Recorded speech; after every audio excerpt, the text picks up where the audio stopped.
बिस्मिल्लाहिर्रहमानिर्रहीम। अस्सलाम वालेकुम स्टूडेंट्स। उम्मीद है बेटा आप सब खैरियत से होंगे। बेटा आज हम स्टार्ट करेंगे चैप्टर नंबर 4 से, और चैप्टर नंबर 4 है अलजेब्रिक एक्सप्रेशंस एंड अलजेब्रिक फार्मूली। इस चैप्टर में बेटा हमने कुछ फार्मूले डिस्कस करने हैं जो वक्तन फ़वक्तन मुख्तलिफ़ जगहों पर आएंगे।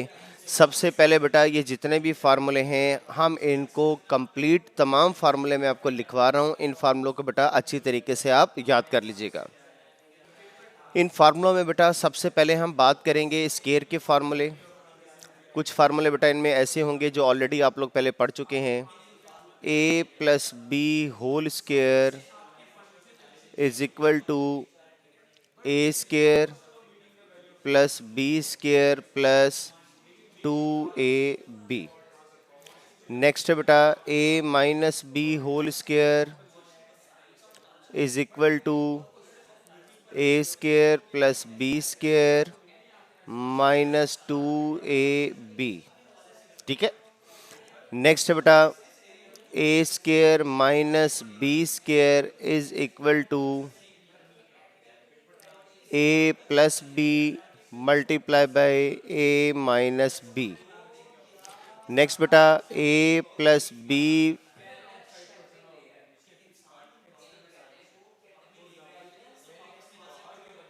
a plus B plus C whole square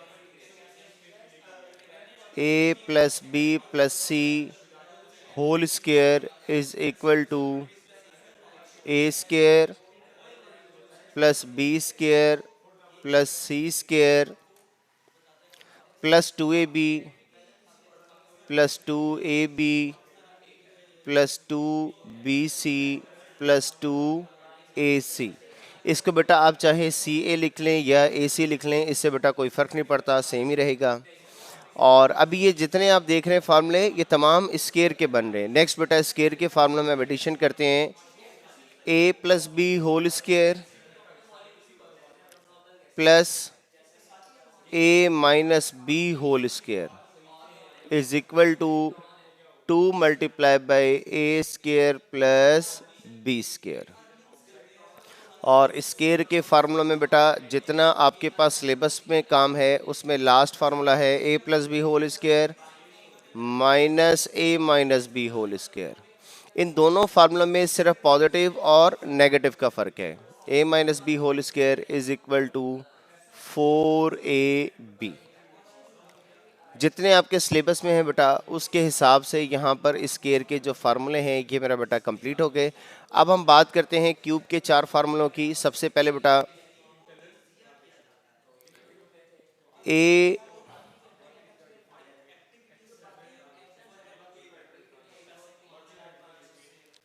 plus B whole cube is equal to a cube plus b cube plus 3ab into a plus B. a minus B whole cube is equal to a cube minus b cube minus 3ab into a minus b. अच्छा, अब जो दो फार्मूले बेटा right करने लगा हूँ ये ज़रा गौर से देखिएगा। a cube plus b cube, a cube plus b cube is equal to a plus B a square minus a b plus B square. अच्छा, a क्यूब का फार्मूला बेटा हमने ये राइट किया है, a क्यूब का फार्मूला ये write किया है। दोनों में फ़र्क क्या है बेटा, ये होल क्यूब है और ये सेपरेट क्यूब है बेटा। ठीक है। और लास्ट फार्मूला बेटा क्यूब का a cube minus b cube is equal to a minus B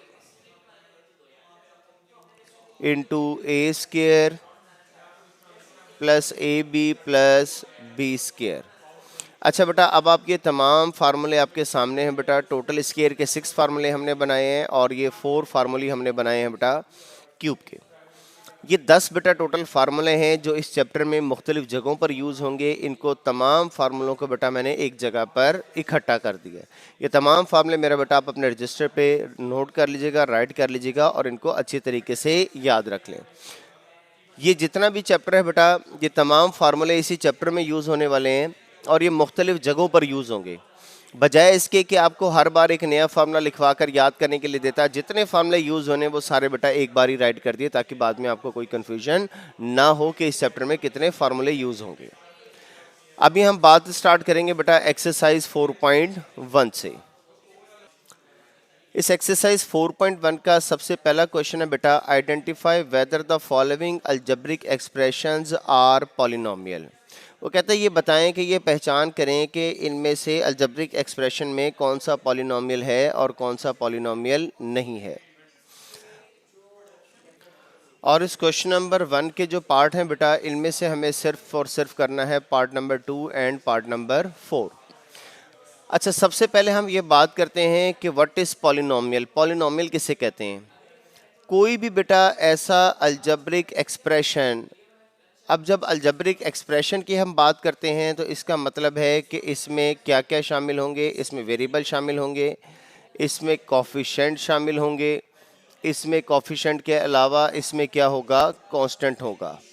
अब ये जो वेरिएबल, कोफिशिएंट और कांस्टेंट की बात कर रहे हैं, अगर मैं एक एक्सप्रेशन लिख दूं बेटा 4x + 5y + 7, अब इसमें 7 क्या है मेरा बेटा, 7 इसमें कांस्टेंट है। कोफिशिएंट वेरिएबल के साथ जो वैल्यूज़ मल्टीप्लाई या डिवाइड होती हैं, इसे हम किसका नाम देते हैं बेटा, कोफिशिएंट्स का। और इसमें ये जो x और y हमारे पास है, these are called variables.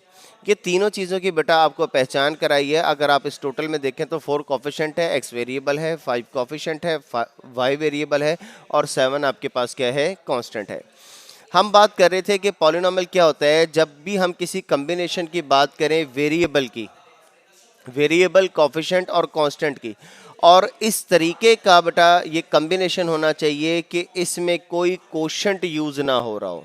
Quotient का मतलब है कि डिवीजन की फॉर्म ना यूज़ हो रही हो, डिवीजन की फॉर्म यूज़ ना हो रही हो, कोशेंट यूज़ ना हो, नेगेटिव पावर्स भी यूज़ ना हो, नेगेटिव पावर्स भी यूज़ ना हो, और इसके अलावा जो पावर्स हैं वो नेगेटिव भी ना हो और फ्रैक्शन की शक्ल में भी ना हो। ये कुछ 1 2 3 कंडीशंस हैं बेटा पॉलिनोमियल की। अगर मैं इस मुनासबत से बात करूं, मैं आपसे पूछूं 4x + 5 डिवाइडेड बाय 7x, अब मैं आपसे पूछता हूं बेटा कि ये पॉलिनोमियल है नहीं है, तो आप कहेंगे पॉलिनोमियल नहीं है क्योंकि कौन सी फॉर्म में बेटा, ये डिवीजन की फॉर्म में है। इसी तरीके से अगर आपसे पूछा जाता है मेरा बेटा कि x⁻² + 5x + 7 ये पॉलिनोमियल है या नहीं, तो आप जवाब देंगे पॉलिनोमियल नहीं है क्योंकि नेगेटिव पावर यूज़ हो रही है। इसी तरीके से पावर अगर आप फ्रैक्शन की शक्ल में ले आएँ तो इसको भी हम पॉलिनोमियल का नाम नहीं देंगे बेटा, हम बोलेंगे कि पॉलिनोमियल नहीं है क्योंकि इसमें पावर जो है वो फ्रैक्शन की शक्ल में इस्तेमाल हो रही है। तो अगर हम इस क्वेश्चन की बात करें बेटा, क्वेश्चन नंबर 2 की, तो इसमें आपके सामने है 3x³ - 4x², और ये जो x⁻² है, इसका मतलब है x⁻1/2। तो इस सारे एक्सप्रेशन में पावर चूंकि कौन सी शक्ल में आ गई बेटा, फ्रैक्शन की शक्ल में आ गई है, तो हम कहेंगे कि ये पॉलिनोमियल नहीं है। इसी तरीके से अगर पार्ट नंबर 4 की बात करें तो ये हमारे पास फ्रैक्शन की शक्ल में आ गया, तो इसका भी हम रिप्लाई क्या लिखेंगे बेटा, इसका हम आंसर क्या लिखेंगे, सॉरी रिप्लाई नहीं, इसका आंसर क्या लिखेंगे बेटा कि ये पॉलिनोमियल नहीं है क्योंकि इसमें फ्रैक्शन की फॉर्म यूज़ हो रही है। ठीक है बेटा, ये आपके क्वेश्चन नंबर 1 था। और इसमें अगर हम बात करें बेटा पार्ट नंबर 1 की, तो पार्ट नंबर 1 भी पॉलिनोमियल, मैं वैसे ही ज़रा इजाफी तौर पर बात कर रहा हूँ, या बोर्ड के एग्जाम में ये पार्ट नंबर 1 और पार्ट नंबर 3 शामिल नहीं है। फिर भी अगर हम पार्ट नंबर 1 की बात करें तो ये बेटा चूँकि फ्रैक्शन की शक्ल में है, और फ्रैक्शन की शक्ल को अगर हम सॉल्व करेंगे तो इसे हम क्या लिखेंगे बेटा, x⁻⁻1। तो वेरिएबल की पावर चूँकि नेगेटिव बन गई है तो ये भी पॉलिनोमियल नहीं है। और जो लास्ट पार्ट है आपके पास, ये पॉलिनोमियल है। अब आप सोचेंगे कि यहाँ पर √2 है, यानी कि 2⁻1/2 है, इसको फिर भी पॉलिनोमियल क्यों कहा जा रहा है? इससे पॉलिनोमियल इसलिए कहा जा रहा है क्योंकि ये कोशेंट नेगेटिव पावर की या फ्रैक्शन पावर जो है फ्रैक्शन की फॉर्म की जब भी हम बात करें, वो हम बात करते हैं कि सिर्फ और सिर्फ वेरिएबल में ऐसा ना हो। कांस्टेंट की पावर चाहे आप 2/3 रख लें, 4/5 रख लें, इससे कोई फर्क नहीं पड़ता। तो हम देख रहे हैं कि ये वेरिएबल है, एक ये वेरिएबल है, ना इसकी पावर नेगेटिव है, ना फ्रैक्शन है, ना ये कोशेंट की शक्ल में, ना ये फ्रैक्शन की शक्ल में लिखा जा रहा है। So it is a polynomial. ये था बेटा हमारे पास क्वेश्चन नंबर 1। इसके दो पार्ट थे, पार्ट नंबर 2 और पार्ट नंबर 4, और इसका पार्ट नंबर 2 भी पॉलिनोमियल नहीं है और पार्ट नंबर 4 भी पॉलिनोमियल नहीं है। मैं एक बार फिर बेटा दोबारा आपको बताता चलूं, पॉलिनोमियल में उस वक्त पॉलिनोमियल नहीं होगा अगर वेरिएबल की पावर कोशेंट, वेरिएबल या उसकी पावर कोशेंट में आ जाए, वेरिएबल या उसकी पावर नेगेटिव हो, या वेरिएबल और उसकी पावर किस फॉर्म में बेटा, अगर फ्रैक्शन इन 3 फॉर्म में होगी तो पॉलिनोमियल नहीं होगा। नेक्स्ट बेटा क्वेश्चन नंबर 1 के बाद है हमारे पास क्वेश्चन नंबर 2। क्वेश्चन नंबर 2 में कहा जाता है state whether each of the following expression is a rational expression और नॉट। हमें ये बताना है बेटा कि इसमें से कौन सा रैशनल एक्सप्रेशन है और कौन सा रैशनल एक्सप्रेशन नहीं है। और बेटा इसके जो हमने पार्ट करने हैं उसमें शामिल है बेटा पार्ट नंबर 1 और नेक्स्ट है बेटा पार्ट नंबर 3। 1 और 3 दो पार्ट हैं बेटा जो इस क्वेश्चन नंबर 2 के हमने सॉल्व करने हैं। अगर हम पार्ट नंबर 1 की बात करें तो ये रैशनल एक्सप्रेशन नहीं है, और पार्ट नंबर 3 की बात करें तो बेटा ये रैशनल एक्सप्रेशन है। अब रैशनल एक्सप्रेशन होने या ना होने के लिए बेटा इर्रेशनल हम किसे कहते हैं? इर्रेशनल हम कहते हैं जब भी किसी एक्सप्रेशन में स्क्वायर रूट का साइन आ जाए। अगर स्क्वायर रूट का साइन आ जाए तो इर्रेशनल, और अगर स्क्वायर रूट का साइन ना आए तो बेटा क्या कहलाता है? रैशनल। तो अब अगर हम पार्ट नंबर 1 की अगर हम बात करें तो हम देखेंगे कि वेरिएबल के ऊपर स्क्वायर रूट का साइन है, तो अगर वेरिएबल के ऊपर स्क्वायर रूट का साइन आ गया तो ये कौन सा एक्सप्रेशन हो गया बेटा? Irrational expression. लेकिन हमसे ये पूछा है कि रैशनल है या नहीं, तो हम जवाब देंगे कि ये रैशनल नहीं है। और पार्ट नंबर 3 में बेटा अगर हम देखें तो यहाँ पर हमारे पास कहीं पर भी वेरिएबल के ऊपर स्क्वायर रूट का साइन नहीं आ रहा, तो इसे हम कहेंगे कि ये कौन सा एक्सप्रेशन है बेटा? It is a rational expression. ये जो बेटा क्वेश्चन है हमारे पास क्वेश्चन नंबर 1 और 2 ये सिर्फ यस नो की शक्ल में ही है, इनका कोई सोल्यूशन नहीं है। इस क्वेश्चन नंबर 2 के बाद नेक्स्ट क्वेश्चन है बेटा हमारे पास क्वेश्चन नंबर 3, और क्वेश्चन नंबर 3 के हमने 3 पार्ट करने हैं जिसमें शामिल है part number 1, part number 3 and part number 6। Part number 1, part number 3 and part number 6, ये बेटा 3 पार्ट हैं, क्वेश्चन नंबर 3 के 3 पार्ट हैं बेटा जो हमने सॉल्व करने हैं। और इसके स्टेटमेंट में कहा जाता है reduce the following rational expression to the lowest form. हमने इन तमाम एक्सप्रेशन को लोएस्ट फॉर्म में रिजॉल्व करना है। अब सबसे पहली बात ये, यहाँ पर जो वर्ड यूज़ किया जा रहा है ना बेटा लोएस्ट फॉर्म, इस लोएस्ट फॉर्म के बजाय हम एक और वर्ड यूज़ करते हैं इसके लिए, दैट इज सिंपलेस्ट फॉर्म। अब लोएस्ट फॉर्म या सिंपलेस्ट फॉर्म किसे कहा जाता है? हमारे पास कोई एक फ्रैक्शन है, लेट 8/4। अब ये जो दोनों हमारे पास एक्सप्रेशन है ये एक टेबल के ऊपर डिवाइड होते हैं, न्यूमरेटर डिनोमिनेटर दोनों एक टेबल पर डिवाइड होते हैं। अगर ये एक टेबल पर डिवाइड होते हैं तो हम इसे कहेंगे कि ये लोएस्ट फॉर्म में नहीं है। लेकिन अगर हम एक रैशनल कंसिडर कर लें, फ्रैक्शन कंसिडर कर लें 2/3, तो 2/3 एक टेबल के ऊपर डिवाइड नहीं होते, तो इससे हम किसका नाम देंगे बेटा कि ये लोएस्ट फॉर्म में या सिंपलेस्ट फॉर्म में है। अब सबसे पहले बेटा हम इसकी बात करते हैं पार्ट नंबर 1 की, तो हमें इसको इस हद तक सॉल्व करना है कि ये मज़ीद सॉल्व ना हो। लोएस्ट फॉर्म का मतलब क्या बेटा कि हमने इसको इस हद तक सॉल्व करना है कि ये मज़ीद सॉल्व ना हो। x² y³ z⁵ divided by 30 x³ yz²।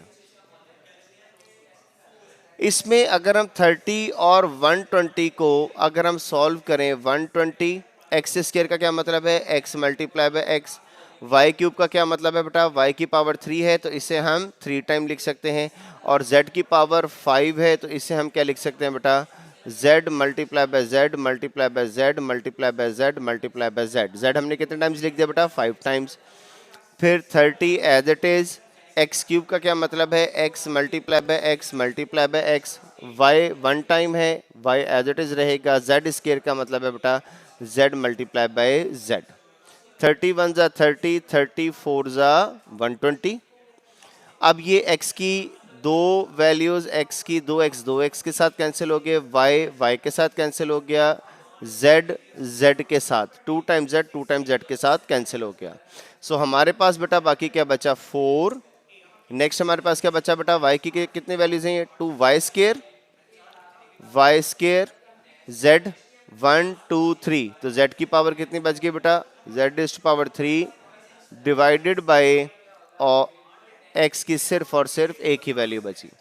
अब ये जो हमारे पास एक्सप्रेशन है ये इस शक्ल में है कि इसको हम मजीद डिवाइड मजीद सॉल्व नहीं कर सकते, तो हम कहेंगे कि ये लोएस्ट फॉर्म में है। पार्ट नंबर 1 के बाद है बेटा हमारे पास part number 3, and part number 3 is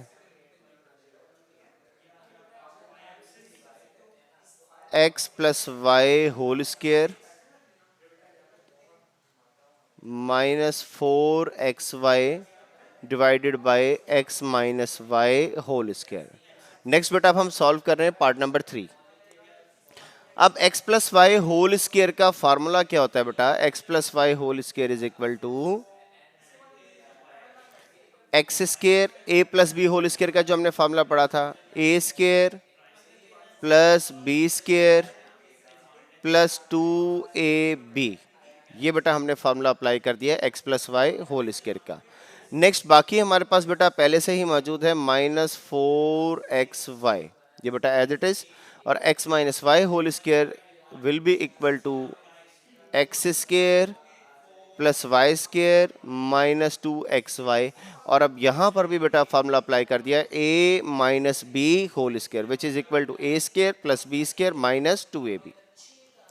अब इस फ्रैक्शन के अगर हम न्यूमरेटर को देखें, फ्रैक्शन के ऊपर वाली वैल्यू को देखें बेटा, तो ये एक्स स्क्वायर बेटा as it is plus y square as it is और प्लस 2xy माइनस 4xy, इन दोनों को बेटा जब हम सॉल्व करेंगे this will be equal to minus 2xy divided by x square plus y square minus 2xy।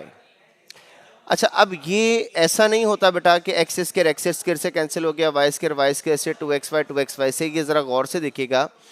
अगर तो आपके पास है x square multiply by y square divided by x square multiply by y square, तो x square से cancel हो गया, Y square से कैंसिल हो गया। लेकिन अगर आपके पास ये एक्सप्रेशन है पॉजिटिव या नेगेटिव की शक्ल में, ये तो मल्टीप्लाई हो रहा था ना, तो अलग-अलग आप कैंसिल कर सकते हैं, लेकिन अगर ऐड हो रहा है तो अब हम इसको अलग-अलग कैंसिल नहीं कर सकते। ये जब कैंसिल होगा ये इकट्ठा x square plus y square x plus y square से कैंसिल होगा। ये ज़रा जहन में रखिएगा, कई बच्चे इसको अलग-अलग क्रॉस कर देते हैं। आपने ये सेंटर में क्रॉस लगा दें, ये सेंटर में क्रॉस लगा दें कि न्यूमरेटर की सारी वैल्यू डिनोमिनेटर की सारी वैल्यू से कैंसिल हो गई, और अब जब कैंसिल हो गए टोटल ख़त्म हो गई, वी आर लेफ्ट विद 1। दो वैल्यू जब आपस में डिवाइड हो तो आंसर किसके इक्वल होता है बेटा, 1 के। जैसा कि आप 2 को 2 से डिवाइड करें तो इसका आंसर किसके इक्वल होता है बेटा, 1 के इक्वल होता है। ये था सोल्यूशन मेरा बेटा पार्ट नंबर 3 का, और इसके बाद बेटा अब हम सॉल्व, और इस क्वेश्चन नंबर 4 का जो सोल्यूशन है बिल्कुल सिंपल है, और बोर्ड के पॉइंट ऑफ व्यू से भी क्वेश्चन बहुत इंपॉर्टेंट है। इसका सोल्यूशन बेटा ज़रा गौर से देखिएगा। इस क्वेश्चन नंबर 4 में कहा जाता है एवेल्युएट।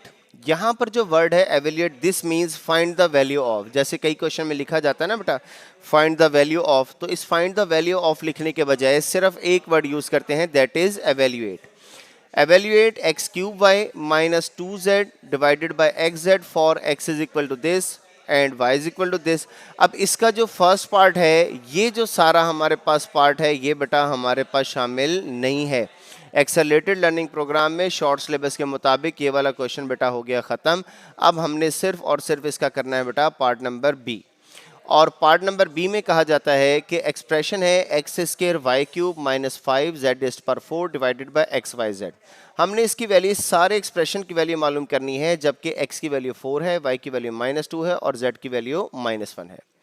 इसके सोल्यूशन में बेटा सबसे पहले हम इसका एक्सप्रेशन राइट करेंगे, that is x square y cube -5 z raised to power 4 divided by x y z. अब इसमें पुट करने के लिए x की वैल्यू बेटा क्या है 4, ये दी गई है। y की वैल्यू क्या है बेटा -2, y is equal to -2 and z is equal to -1। इस सारे एक्सप्रेशन में जहां पर x आएगा उसकी जगह हम पुट करेंगे 4, जहां पर y आएगा उसकी जगह पुट करेंगे -2 और जहां पर z होगा उसकी जगह हम पुट करेंगे बेटा -1। सबसे पहले देखें बेटा हमारे पास क्या है एक्स स्क्वायर, एक्स की वैल्यू क्या है 4, so we can write it as 4 square.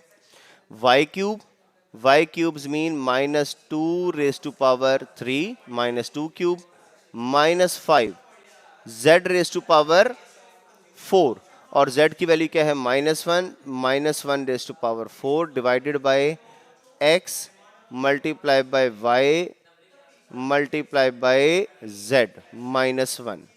x की जगह बेटा x की वैल्यू पुट कर दी, y की जगह y की वैल्यू पुट कर दी और z की जगह z की वैल्यू पुट कर दी। इस सारे एक्सप्रेशन को अब हम सॉल्व करेंगे। 4 square will be equal to 16, minus का जब हम क्यूब लेंगे this will be equal to negative, minus को माइनस से 3 टाइम्स मल्टीप्लाई करेंगे, minus minus plus plus minus minus और 2 cube will be equal to 8 -5 और -1 को -1 से 4 टाइम मल्टीप्लाई करेंगे, this will be equal to +1। 4 two ज़ा 8, 8 को 1 से मल्टीप्लाई करेंगे 8 और अगर हम इसके साइन की बात करें, ये फर्स्ट वैल्यू, ये -2 भी नेगेटिव है 1 भी नेगेटिव है, माइनस को माइनस से मल्टीप्लाई करेंगे, this will be equal to plus. अब हम मल्टीप्लाई करेंगे बेटा 16 को 8 से, which is equal to 128। 16 multiply by 8 is equal to -128। अब माइनस का साइन इसलिए लिखा क्योंकि 16 पॉजिटिव था और -8 नेगेटिव था। -5 डिवाइडेड बाई 8 और इन दोनों वैल्यूज को हम ऐड करेंगे, 128 में 5 ऐड करेंगे, which is equal to 133।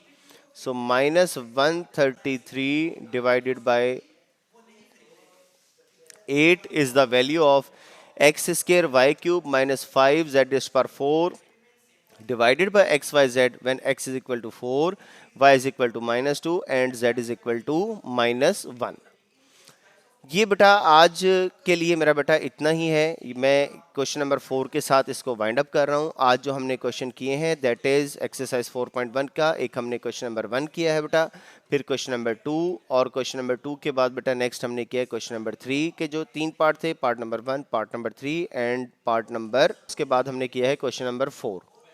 Question number 1 से लेकर एक्सरसाइज 4.1 के बेटा आज हमने किए हैं क्वेश्चन नंबर 4 तक, जिसमें एक इस पार्ट नंबर 6 के बेटा अगर हम सोल्यूशन की बात करें तो यहाँ पर हमें इसको भी लोएस्ट फॉर्म में कन्वर्ट करना है, क्योंकि हमारे पास स्टेटमेंट इसकी थी कि आपने इसको लोएस्ट फॉर्म में कन्वर्ट करना है। अब लोएस्ट फॉर्म में कन्वर्ट करने के लिए सबसे पहले बेटा मैं क्वेश्चन राइट कर रहा हूँ। क्वेश्चन है x square minus 4x plus 4 divided by 2x square minus 8। ये अगर हम देखें बेटा जो हमारे पास ऊपर सारा एक्सप्रेशन लिखा हुआ है, ये फार्मूला है x माइनस 2 होल स्क्वायर का। किसका फार्मूला बेटा ये x माइनस 2 होल स्क्वायर का। कैसे, आप इसका फार्मूला सॉल्व करके देख लें। a square plus B square, 2 square will be equal to 4 minus 2ab, जब आप 2 से x को 2 को मल्टीप्लाई करेंगे that will be equal to 4x। तो ये सारा मैंने इसका फार्मूला क्लोज कर दिया और नीचे एक्सप्रेशन में देखें बेटा तो यहाँ से हमारे पास 2 कॉमन आता है और 2 कॉमन आने का मतलब ये हमारे पास एक्सप्रेशन बन गया एक्स स्क्वायर माइनस 4। ठीक है, x minus 2 whole square as it is, x minus 2 whole square numerator में एज इट इज, डिनोमिनेटर में 2 मेरा बेटा एज इट इज, और x स्क्वायर माइनस 4 को हम लिख सकते हैं x square minus 2 square, x square minus 2 square. और अब यहां पर हम बेटा अप्लाई कर देते हैं डिनोमिनेटर में formula x minus two whole square as it is 2। अब यहाँ पर बेटा जो मैंने बात की थी डिनोमिनेटर में फार्मूला अप्लाई कर देते हैं, इस एक्सप्रेशन के ऊपर हम फार्मूला अप्लाई करेंगे, A square minus B square, और A square minus B square किसके इक्वल होता है बेटा, A plus B multiply by A minus B. अब न्यूमरेटर में भी x minus two whole square है जबकि यहाँ पर पावर 1 है, तो ये x माइनस टू इसको हम स्क्वायर के साथ कैंसिल कर देते हैं। स्क्वायर के साथ इसलिए क्योंकि स्क्वायर खत्म हो गया, पावर दो टोटल 2 थे ना हमारे पास, x minus two x multiply by x minus two, whole square का मतलब बेटा यही होता है ना, x minus two multiply by x minus two. तो एक x माइनस टू के इसके स्क्वायर के साथ कैंसिल कर दिया, बाकी हमारे पास कितने रह गए, एक ही बच गया। तो इससे हम लिखेंगे बेटा x minus two divided by 2 multiply by x plus 2। ये हमारे पास बेटा इसकी बन गई लोएस्ट फॉर्म। ठीक है, अगर इस कैलकुलेशन में किसी बच्चे को कोई कंफ्यूजन होना तो आप बेटा इसको ऐसे देख सकते हैं, x minus two whole square का क्या मतलब है, x minus two multiply by x minus two, ठीक है, divided by 2 multiply by x plus 2 multiply by x minus two. अब ये एक x माइनस टू से कट गया, बाकी हमारे पास यही बच गया। तो एक बचाने के लिए मैंने स्क्वायर बेसिकली खत्म कर दिया था। ठीक है बेटा, ये था बेटा सॉल्यूशन क्वेश्चन नंबर 3 के पार्ट नंबर 6 का। तो आज के लिए मेरा बेटा ये क्वेश्चन नंबर 1 से लेकर क्वेश्चन नंबर 4 तक के क्वेश्चन हमने किए हैं। आज के लिए मेरा बेटा इतने ही। नेक्स्ट इंशाल्लाह क्वेश्चन नंबर 5 से नेक्स्ट लेक्चर में स्टार्ट करेंगे। तब तक के लिए मेरा बेटा अल्लाह हाफिज़। और जितने भी क्वेश्चन है बेटा ये सारे मैंने खुद सॉल्व किए हैं, आपको करने के लिए कोई भी नहीं दिया। आप मेहरबानी फरमाकर मेरा बेटा थोड़ा सा टाइम निकाल कर इसको अच्छी तरीके से मेरा बेटा आप लोग रिवाइज कर लीजिएगा तमाम क्वेश्चंस को। थैंक यू वेरी मच बेटा, अल्लाह हाफिज़।